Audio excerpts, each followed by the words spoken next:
Сите знаеме колку е важен просторот кога пишуваме нешто.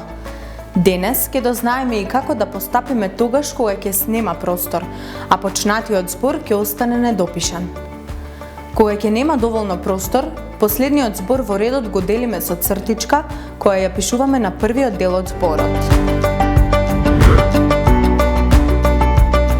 Златното правило тука е дека се раководиме по делењето на зборовите на слогови, например кул, ту, ра. Кога ќе треба да напишаме некој пократок или едносложен збор, ќе мора да најдеме начин да го сместиме, затоа што тие не се делат. Кога во зборот ќе стојат самогласки една до друга, можеме да ги разделиме. Например, сме, ење, на, ука, сто, ење.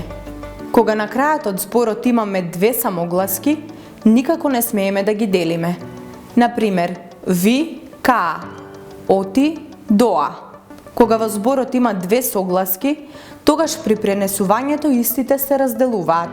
Например, плис, ка, седен, ка, мас, ка. Во следниот ред ќе ги пренесеме во целост наставките: ство или штво, ски или чки, иствен или штвен. Например, производ, ство, господ, ски, скитни, чки, дру, штвен. Представките пак не се разделуваат во друг ред. Например, постдипломски, дисбаланс, прочита. Кога ќе си имаме работа со посложени зборови, тогаш ги пренесуваме според составните делови. Например, море, пловец, рамно, правен, темно, црвен.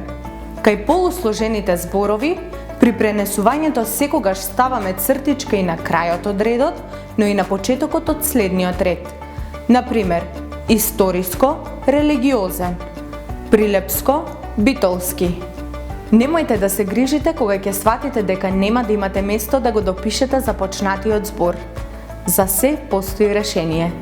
До следно видување.